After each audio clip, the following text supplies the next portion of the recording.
Hey Matthias, how are you, man? I'm doing good, and you? Yeah, really well, thanks. Thanks for coming on the show. I You, think, you've just come back from Iceland, right? yeah, I was just in the north of Iceland with Thule, and we were finishing some shooting over there, and got to ski with Xavier Delarue and Aline Buck and Maria Kuzma and a couple other athletes as well who were on the team. And yeah, we had a great time, man. We got to ski some couloirs. I didn't expect it. I went to Iceland a bunch of times before. It was my fifth trip to Iceland, and Hmm. we just skied a 800-meter long couloir in like 3.5 minutes. So it was definitely the highlight of the trip. Nice. That's awesome. And was it all like helling in and out and kind of Well, we were supposed to, but the weather was really bad, and the helis were being delivered to the heli operation from Austria, so they got stuck in the Faroe Islands, and so we're there with bad weather, but some openings here and there. And Mhm. Xavier is a pretty well accomplished mountain guy, and Yeah. I'm fairly versatile, and so we had our ice axes, crampons, and harnesses. We're like, fuck it, let's go climb this and ski it. So that's what we did. Nice, man. And we kind of were you just skiing and climbing, or were you kind of doing base jumping like ski No base base jumping as well jumping on over? this one. We really focus more on ski mountaineering and getting a lot of, it's a big production, so we had to do a lot of those, tight shots with couple turns and this and that, and then linking it with big mountain lines.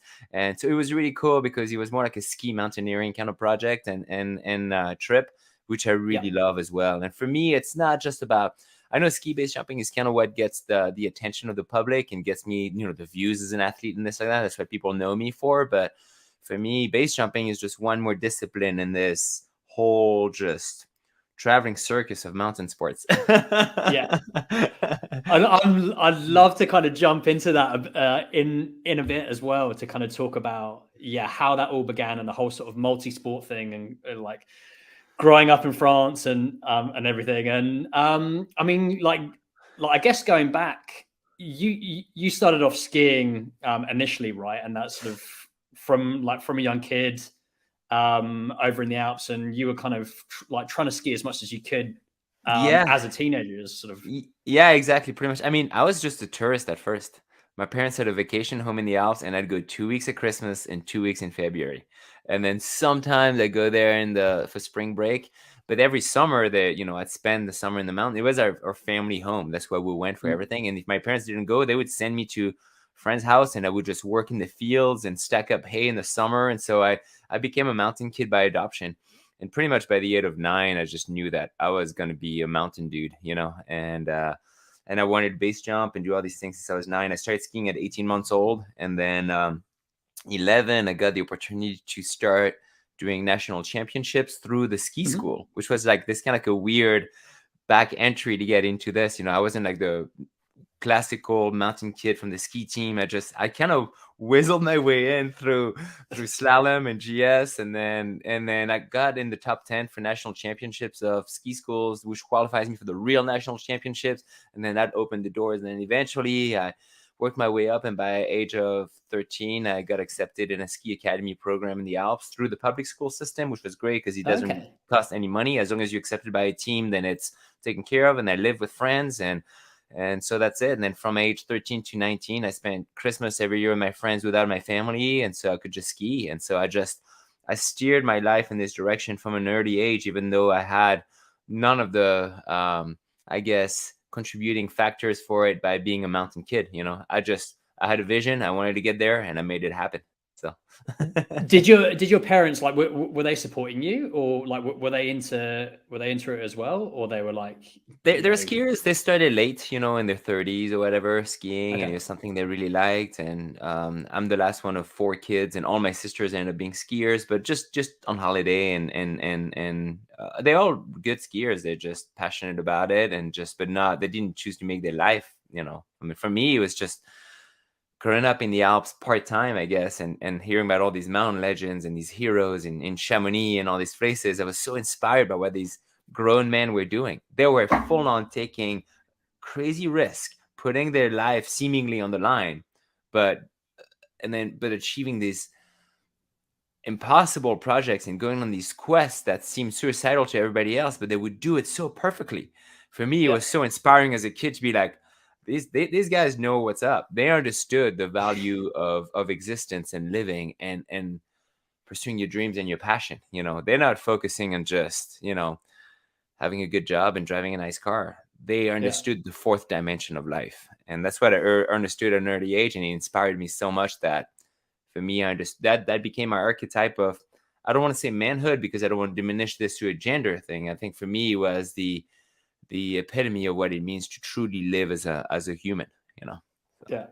yeah. And I mean, I've been thinking about this a bit. Like we're looking at kind of like different sports, and people that I've met traveling. Some people are kind of doing the more out there things, whether it's daring, adventurous, have been French people. So I'm English, right? I'm from the UK originally, and I was just like, whether it's like trail running or like with all these kind of crazy ultra marathons, multi-sport, ski based jumping, this kind of stuff. And do you reckon that's just sort of the Alps, or like the kind of personas that they had there, right? Why do you reckon that is? It's very interesting because when I started skydiving to train for base jumping, my instructors were like asking me what I was intending on doing, what my plan was with jumping, what my purpose. And I was like, well, I want to ski base jump. I want to do this and all that. And I started to do some daring jumps right away, pretty quickly, and getting some good skills pretty quickly. And they started shrugging off. They're like, oh, it's normal. You're French. And I'd be like, what the hell does that mean? But then reflecting on it, I realized like, well, no, it is actually kind of like a French trait to push these mountain sports and air sports. And, if you think of the Chamonix area itself, I grew up skiing on the outskirts of Chamonix in Saint-Gervais, Megève, and Saint-Nicolas. But it's right there. It's right in front of Mont Blanc. And that area is where it's the area that set the bar for every other mountain sports. And it's kind of like a French tradition to mix mountain disciplines. You look at guys like Jean-Marc Boivin, he paraglided from the top of Everest. He did a lot of the first big extreme steep skiing descents, was a base jumper, amazing climber. It was kind of like a French approach. It's kind of like the tradition of, mixing all these sports. And for me, I never thought of it as French. I just thought of it as being a mountain man. Yeah. But I think it's such an area that was powerful and setting the tone for the rest of the mountain community in the world that I kind of became an example and a standard. But then if you look at air sports too, the first person to explore free falling was Léo Valentin, who was a French skydiver. And then he started strapping on rigid wings in the 20s, and then wow. Patrick de Garadon in the 80s really pushed the concept of wingsuits and things like that. So without necessarily thinking of it as like, oh, it's innate because I'm French, because I'm also half Dutch, but it's kind of like a French thing to have. I guess it's part of French history to push all these disciplines. And that's, a lot of these, we're very fortunate, I think, in the Alps to have that terrain that inspired people to start new disciplines, set a standard, keep pushing them and reinventing them. It's the reason why it's the birthplace of modern mountaineering. And modern mountaineering for me is mixing all these mountain disciplines. So. And so where did you go from skiing then? What did you kind of get into either at the same time or, around that period? For skiing? Like, what do you mean with other? Yeah. So we kind of looking at mountaineering. Were you climbing at the same time? So as well as skiing, and I was always after racing.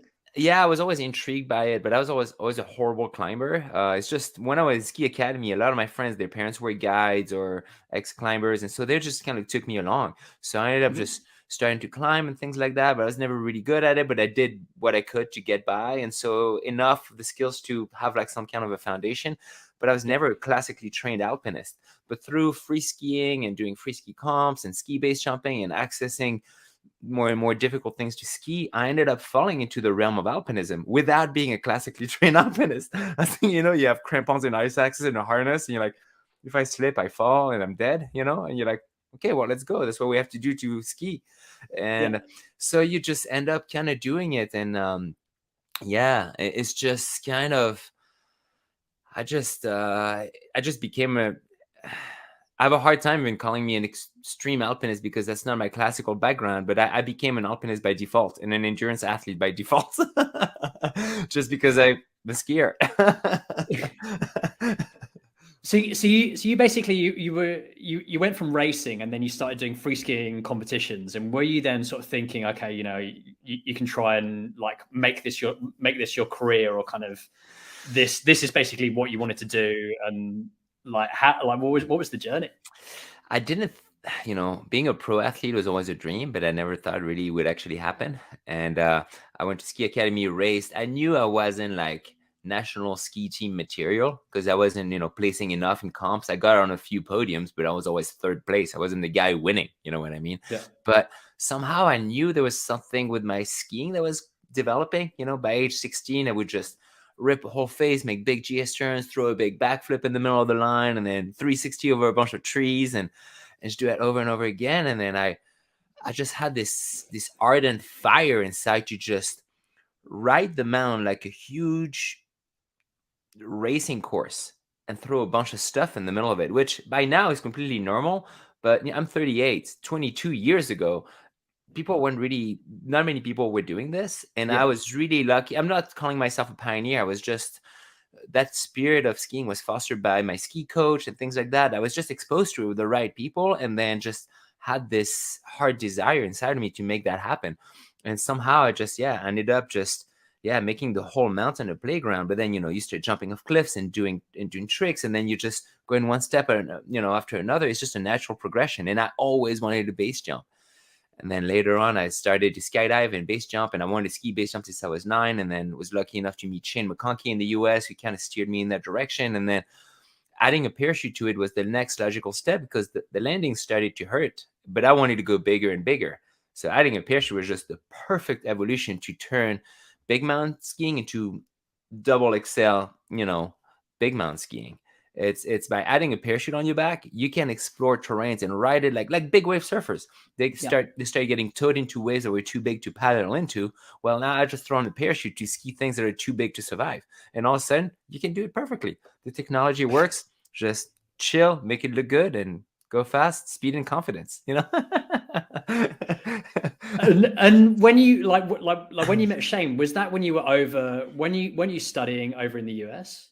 Didn't you go and live over there? And so I transferred. I to go back, I guess I'm going in a bunch of different directions, but I wasn't planning on being a pro athlete. I knew I was in national ski team material, but I had like a weird vision about skiing. I knew I wanted to do something with skiing.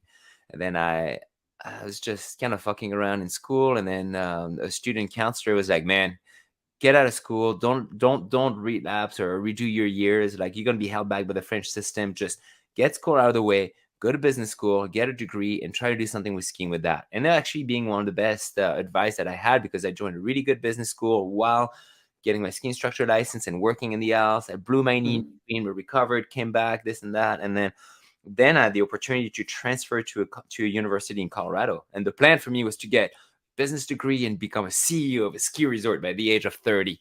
But of course, after 3 weeks after moving there, I ended up doing ski comps. And within 3 months, I was sponsored head to toes, which, in the US, companies are willing to help a kid kind of build his name and get started. France is just not as dynamic as far as sponsorships and endorsements and companies helping you at the time. Things have changed now too. And so, within 3 months, I was sponsored head to toes. And within a couple of years, were they just giving you gear, or were you getting? It was just gear, and the local ski resort was paying my entry fee at free ride comps, because free ride comps is like $300 or $400, and I couldn't pay $300 or $400 being a student. So I just dirtbagged it. I bought a car for $500, and he had no exhaust pipe and broken headlights and no windshield wipers, but it was enough to get me from one place to another. And then I would crash on a couch and do a ski comp and come back and do a photo shoot. And within a few months, I had full pages in magazines and things like that. And I pitched 5 companies that got sponsored by 4 out of 5. So, and then the next year, they started paying for trips and started going to New Zealand for photo shoots and things like that. So little by little, I wasn't making a living of skiing right away, but I started getting help to be able to reach my dream. And then within a few years, then everything came together. And so that's kind of literally, I got my business degree, and I was working on the side at the same time too, while doing the semi-pro athlete thing for a while, and then eventually turned pro full time, and that's it. And got a skydiving license in between and started base jumping. It was just nonstop. Pretty much I went to school in Colorado, and within 4 years, it was just a fast track to getting a business degree, not get kicked out of the US with my student visa, and becoming a pro skier with a skydiving license. So that's pretty much, and landscaping for $10 an hour under the table to be able to pay for jumps and packing parachutes. So that was it. And it was literally just hustling nonstop. The immigrant spirit, in America, and just, when there's a will, there's a way, right? So it's just the way it was. That's sick. And did you sort of like mention it to the sponsors with your idea that you wanted to kind of link the two, and you kind of like how did that sort of start? Were you like, look, I'm gonna get my skydiving license and base jump, and then I'm gonna combine it with skiing? Like how did you kind of go about? I mean, I pitched him my ideas. It was just a young man full of passion and desires, and he was just fucking pouring out of my body all the time, and some of them were like, okay, it's probably gonna go there, but we don't know what you do with this. And others thought I was just plain suicidal. I didn't, they thought I was gonna just kill myself by doing this, but it wasn't the idea for me. It was just like, I was so stoked on this, like, this is the coolest thing you can do. I'm terrified, but I'm gonna go for it, And actually, I heard years later that there was a bet in the ski industry that I was gonna die within 18 months. People were actually betting money against me. Yeah, no, I'm not. I didn't hear about that until a few years later. And it was a photographer on the shoot in Iceland, actually, on a night of, waiting for the weather to clear. And we had a few drinks, and he was like, Matthias, I owe you an apology. I was like, what? So there was this bet going on for 18 months in the ski industry that you were going to die within a year and a half. And I bet against you. And that's why I didn't want to be your friend at first, because I thought you had all these crazy ideas that everybody thought you were going to die. But now it's been like 4 or 5 years, and I lost a bunch of money, but I'm glad. And I'm like, okay. God, it was kind of messed up, but at the same time, I took it with a smile.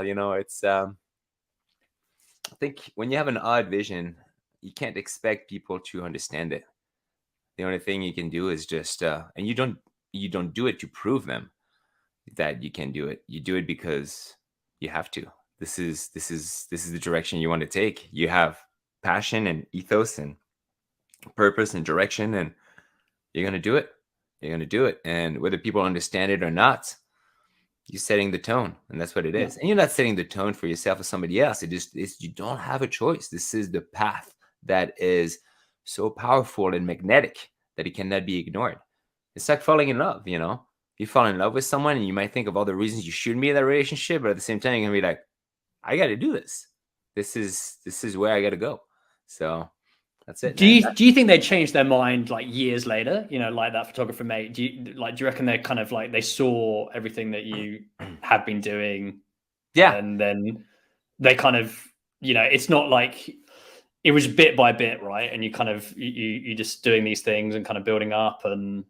Yeah, I think it's also, a lot of people said that back in the day with, I'm not comparing myself to these mountain pillars, but you look at Sylvain Saudon, he was called the skier of the impossible because the things he started to ski, people thought he was completely impossible.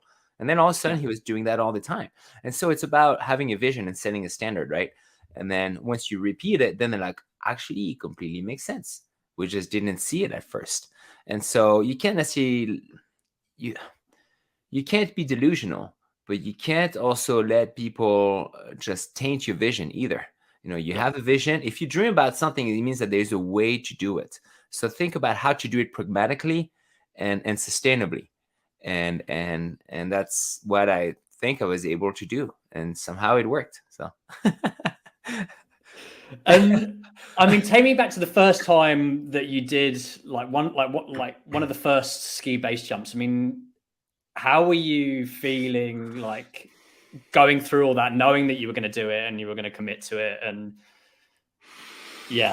it was, I was taking a lot of big bites right away, and somehow I was able to chew, but it was scary. My first ski base was on Mount Hood in Oregon, and I had been base jumping only for 4 months. I had 20 jumps. Wow. It was just, but I was like, I know how to open a parachute and fly it, and I know how to ski almost anything, so let's just go for it. And I told Shane McConkey about it. It's like, hey, I think I found something on Mount Hood to ski base jump. And Shane was like, oh, good luck, man. I looked for something there for 6 years, and there's nothing you can ski base on Mount Hood. And I went on a mission on one side of the mountain and ended up being a failure. I turned around, the cliff wasn't big enough, and Shane laughs. He was like, "Oh, so glad this is happening to somebody else than me, like, because I had to turn around so many times on some mountains." And then, but then as I came back from that mission, a local told me about a mountain on the other, a cliff on the other side of the mountain that would be big enough with a beautiful in-run. I was like, "Oh, cool."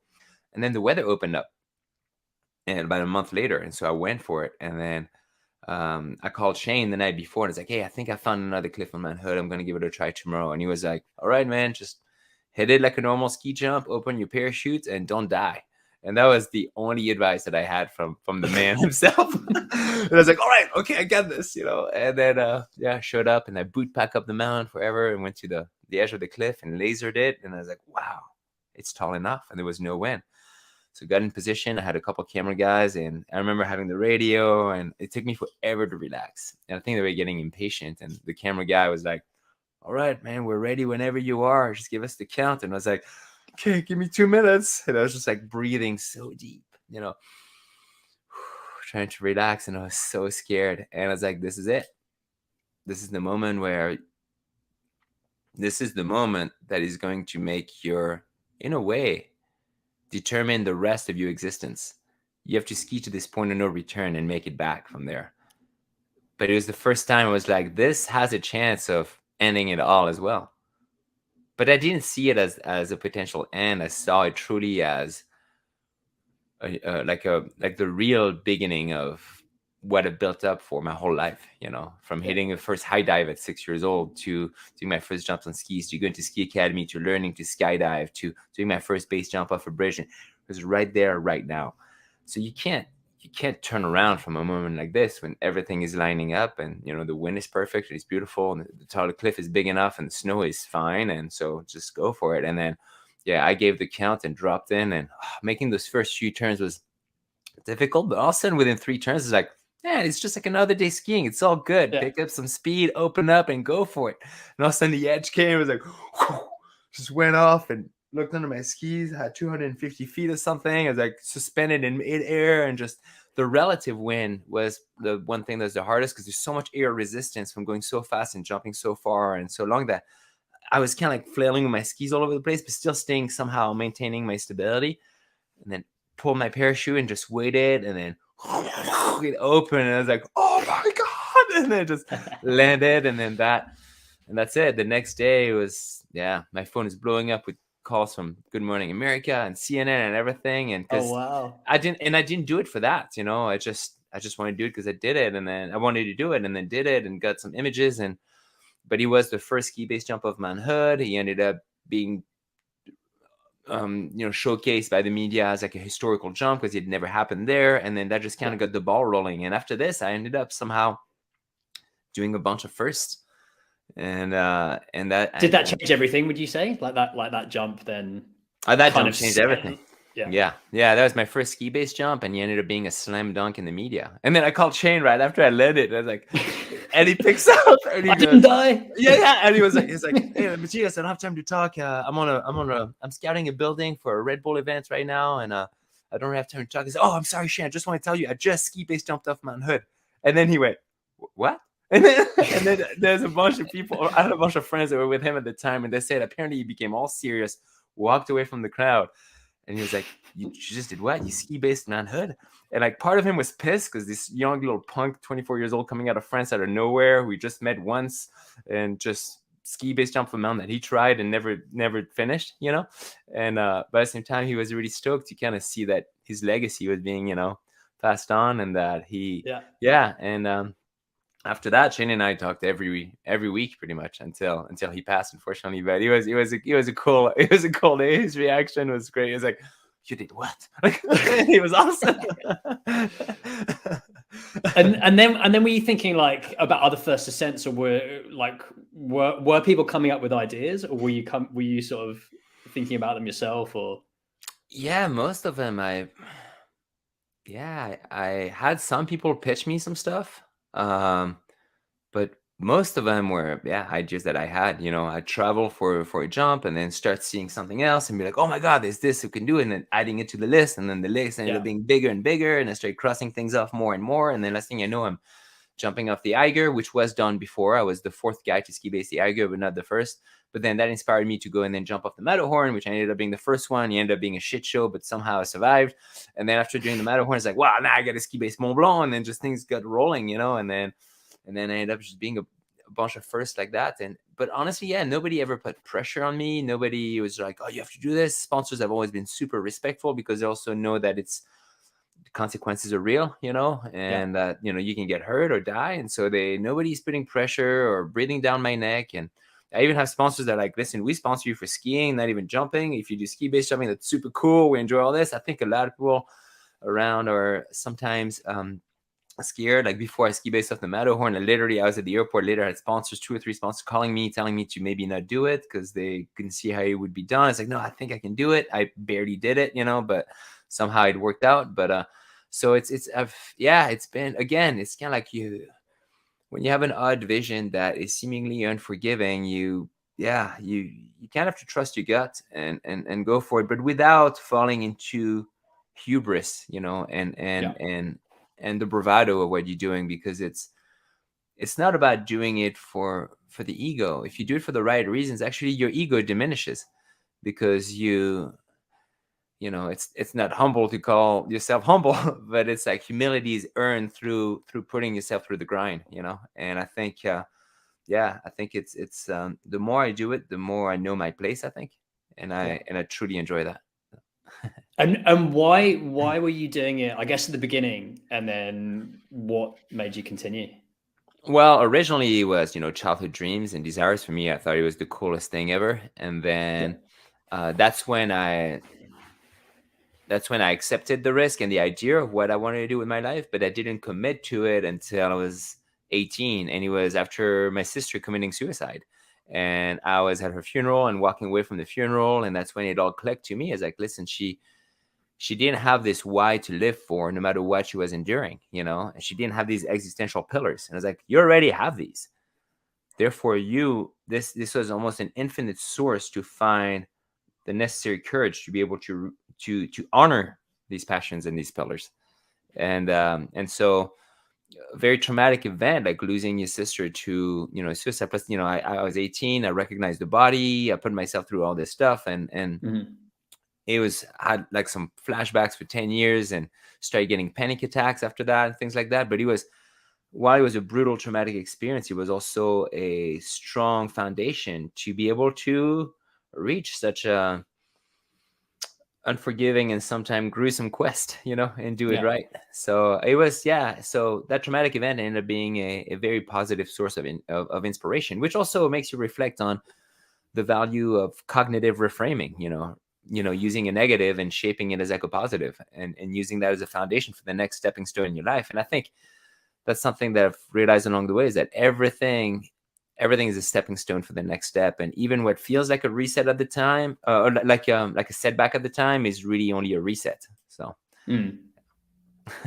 and like, I mean, I guess like with what you're doing, and like the level of risk is so high. I mean, you had a pretty horrendous injury on one of the jumps, and I mean, like when that happened, and when like you were knocked out, right? I mean, you like came off, hit the mountain, parachute didn't open properly, and I did a ski-based jump in the Alps. It wasn't a first descent, but it was a first ski-based jumping descent, And when I jumped, there was a crosswind. My parachute bit into the wind, and I was moving forward, so he gave me a bunch of line twists, and I back for a slow opening. I did a big front flip. I opened really low. The cliff wasn't as vertical as I thought, because I inspected it from the helicopter, and sometimes it's hard to get really the true perspective. But on the line, I hit the wall of the cliff 4 times. I managed to turn around. But when I hit the cliff, first time I broke my femur, but then I managed to turn around, and then from the pain, I think, and the impact, I passed out on the parachute. I flew 4,000 feet unconscious, crash landed in a forest at the bottom of the valley in the Alps. That ripped my parachute. I fell another 50 feet onto dirt. And I spent 3 days in a coma, had a brain hemorrhage, multiple fractures on my left femur, and also happened 3 weeks before the birth of my kid. So it was the worst possible scenario at the worst possible time. And then, when I woke up in the hospital a few days later, you pondering things, you're wondering if you should be following your quest. But it is very necessary to question yourself when you do really dangerous things. And I still question myself sometimes.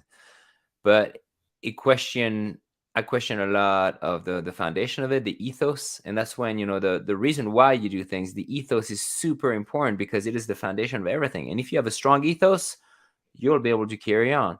If you have a fragile ethos, everything will crumble. So it is a test, your dedication and your vocation. Do you have what it takes to do this? Do you have what it takes to accept, the brutal outcome?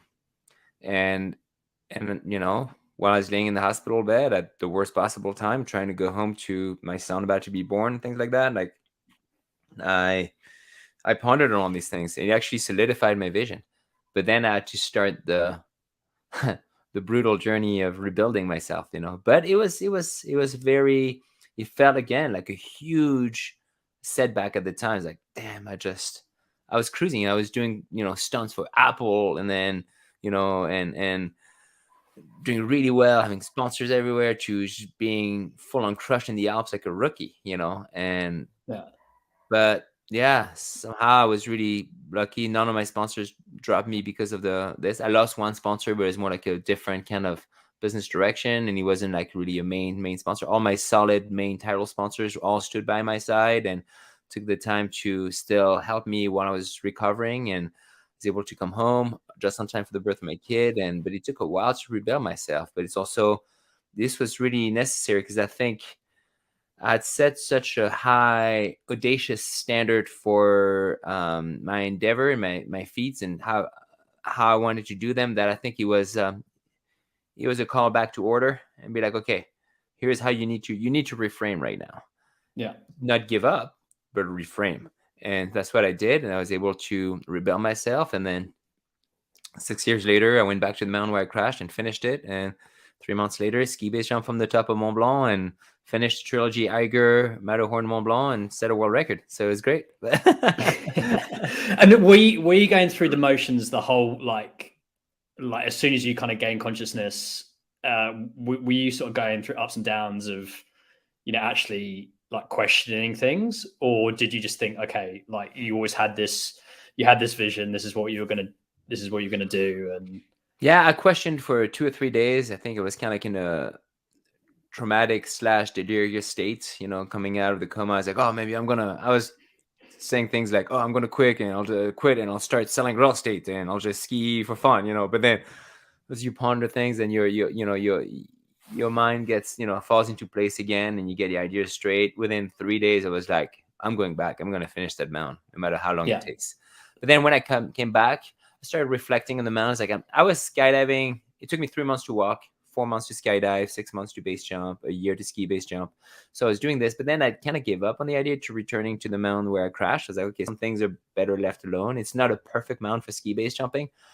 But then after a few years, as strength came back and my body felt good, I was starting to elaborate a plan in my head. And I was like, whoa. And then one morning on a hike, I was like, wait a minute, like you're already elaborating a plan on how to do it properly, but you haven't even asked yourself whether you should do this thing again or not. But also, so when I realized that, again, when you dream about something, there's a way to do it. And if you don't do it, then you'll probably spend the rest of your life regretting it or wondering what it would have been like if you actually carried on and finished it. And so that's when I realized that I wouldn't be, there's no magic pill in life, right? But there would be no, the return to serenity and plenitude in the mountains or in life in general would have not been found unless I had to go back. It's kind of like the classic tale of the hero's journey in a way, you know what I mean? But it's not, it's not, not positioning myself as a hero, because I think I'm not, I'm not out there saving lives, you know what I mean? I'm pursuing a selfish pursuit and being accomplished from this. And hopefully then what I can give back is pass it on and share the lessons that I learn and the enthusiasm and the energy with people that will hopefully trigger the desires to self-actualize as well, So, you can look at some positives out there, but I'm not a doctor saving lives every day, right? And, but it's, I think that's, you have to have the courage to face what you have to do as an adult, and whether you're a man or a woman, you have to do this to be able to reach the necessary level of I mean, it's, of self-actualization in your life. That's the top of the pyramid of Maslow, right? Self-actualization is the highest thing you can reach. But if you do it right, then you go in even beyond, and then you're tapping into the level of transcendence, which is way beyond. That's what I call the fourth dimension. Yeah. And what did the people close to you say? I mean, like when that happened, like your wife and your family and stuff. Like, yeah, well, I mean, how difficult those conversations? Because you kind of obviously, like they want you to be like, they want you to be healthy and there, and yeah, but they also, they want you to be happy, and then they kind of know that that's sort of what you want to do, right? Yeah, well, it's a tricky one, I guess. Kind of, like no, it's tricky because it's also, you can be called selfish for pursuing such a hardcore pursuit, right? To have such a hardcore pursuit, but also it could also be selfish for people to be like, no, you got to be at home, and we're gonna lock you in the cage so you can be here for us. It's like, oh, wait a minute, you kind of have to find it's always finding the balance between being there for the people you love, but also being there for yourself and not forgetting yourself. Who else is gonna live your life for except you? Nobody is. And yeah, so it's tricky. It's one of my sisters was like, you gotta stop, this is ridiculous. My other sister was actually really calm, and she found meaning in it too. She actually said, when I was laying down in the hospital, it's like, you're honoring our sister by living intentionally, and that really resonated with me, because it was really a strong, I don't do it for my sister, but it's what really triggered the commitment, to my quest, by making you face what reality is about. Some people can't handle life and decide to end it, and it's their right. You can do whatever you want to do with your life. You can do whatever you want with your death. But at the same time, this is, yeah, it's a tricky thing to balance with people that you love, and it's it comes with the inevitable necessary compartmentalization to preserve your sanity, and for others to preserve theirs. And yeah, it's tricky. It's always finding that balance is definitely it's a mental and intellectual challenge to pursue this, for sure. So yeah. But I don't know if that answers all of your question. No, definitely that does. And I mean, like now, like I guess there was this Super Frenchie documentary which came out last year. You were filming that for what, 11 years, right? So it's kind of like, yeah, through that whole process and kind of like, yeah, everything. And like, were you kind of documenting all of the trips that you were doing? And yeah, it's just, I'm always filming. That's the thing. It wasn't just for the documentary. It's just when I did my first ski-based jump on Mount Hood, one of the persons who interviewed me was Chase Ogden, who directed the movie.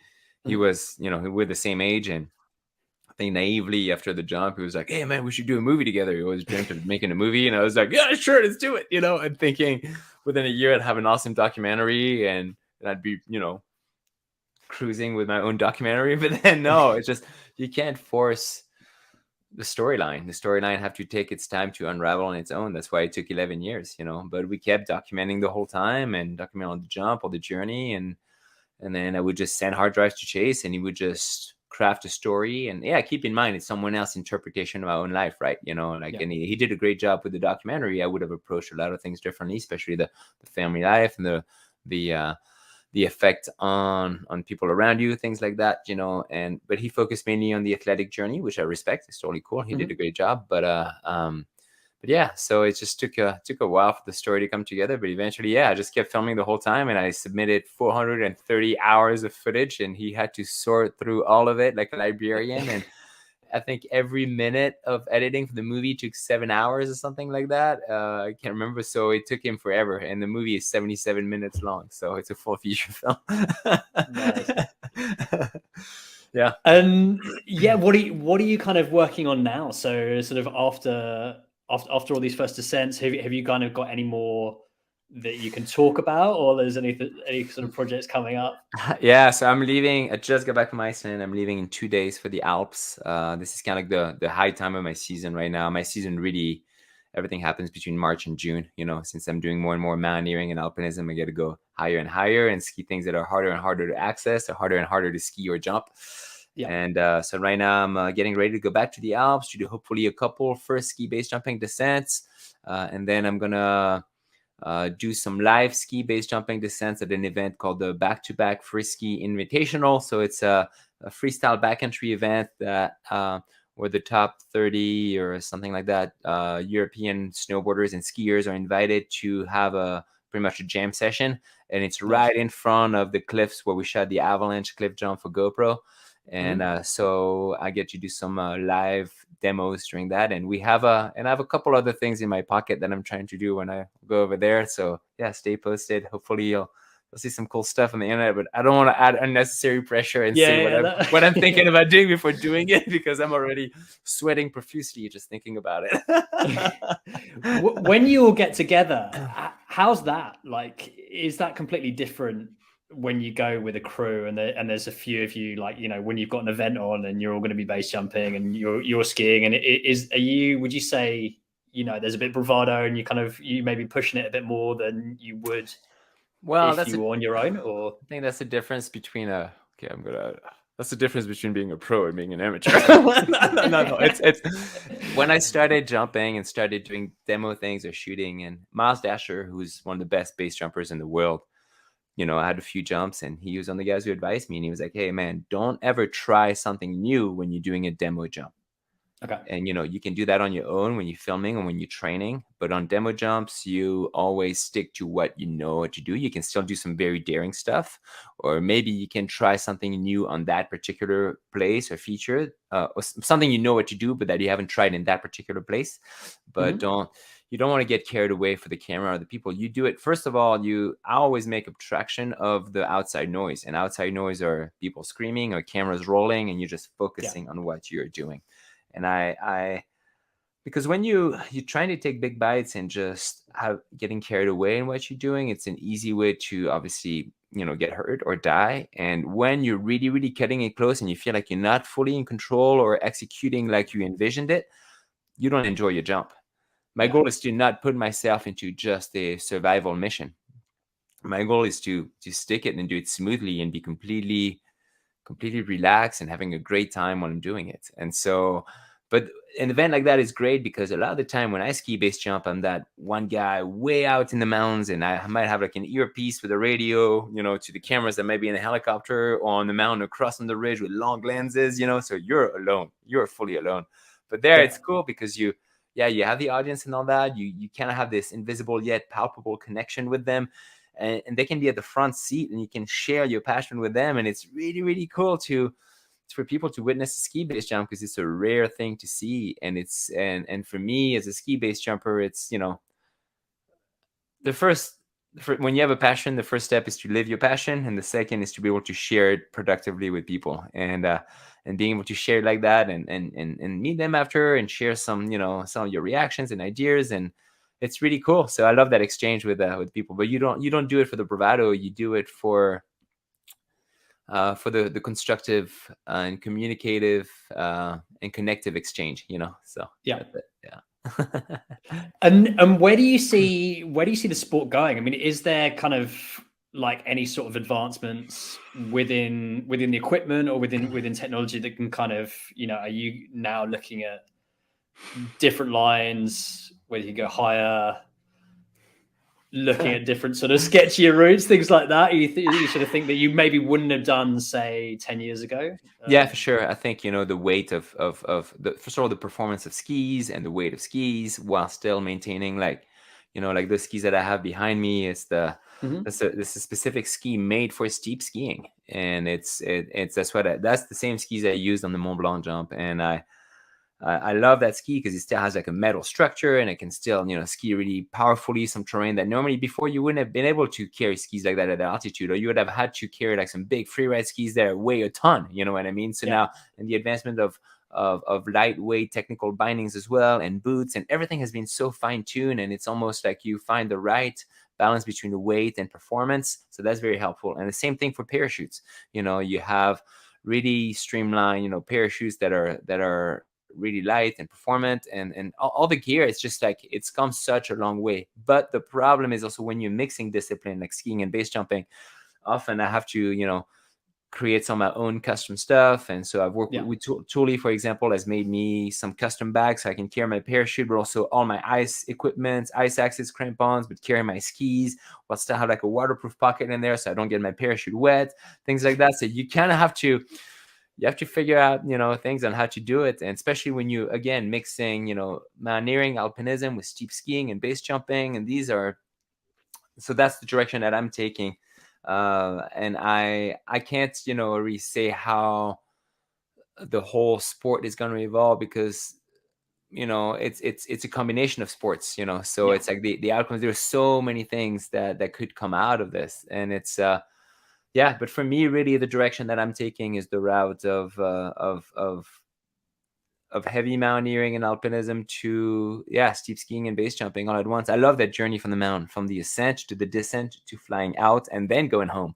When we ski base jump and then Mont Blanc, it and then riding off, right? Exactly. when we ski base jump from the summit of Mont Blanc, first of all, it was for 80 years I thought about it, and 80 years I would prepare every year and train for it as if there would be a weather window, and for 80 years the weather window would not happen, and one day it happened, and I showed up in the Alps at the right time, and climbed for 2 days with a friend and spent that at the refuge, and it was long and strenuous days. And the second day, we got to the summit and skied down, ski base jump, landed, regrouped the gear, had to ski back down the mountain and climb back up 2 hours to the cable car to be able to make it back to downtown Chamonix. And so it ended up being a 13-hour day the second day, after spending 7 days on the mountain, just climbing up with 50 pounds on your back the day before. So it truly is a huge journey.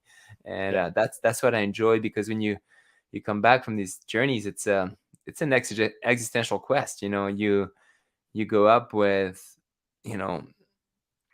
all these ideas and thoughts, and when you come back from this, you're connecting the dots, and it's an expansion of your mind, and I love it. It's an outer experience for an inner journey in a way, and it's beautiful. Awesome, man. Cool. And what's the best way if people want to follow what you're going to be up to, and later this year, or like all the projects you're working on? What's the best way of reaching out? Yeah, obviously, I do the Facebook and Twitter and Instagram thing, but I think Instagram is probably where I'm the most active. It's at Super Frenchie Official, all attached. And I'm always posting stuff of what I just did or what I'm about to do, or kind of like behind the scenes as well on what we're doing. And so that'll probably be the best way to follow. I also have a website, superfrenchie.com, and that's where people want to be involved, do more stuff. Like, I do more and more speaking as well for events. That's a way to get in touch, and we can work some cool stuff together. And so there's a plethora of ways to reach me, but I'd say, probably Instagram and my websites are the best. So Super Frenchie Official on Instagram and superfrenchie.com for my website. So. Nice. Cool. Matthias, man, thanks so much for coming on the show. It's been awesome chatting to you, hearing your stories. It's inspirational what you're doing, and can't wait to see what you're going to be up to next. Thanks for having me and letting me to share my story. I appreciate it. It's awesome. Thank you. Thanks, man. Have a good one. See ya. Cheers. Bye.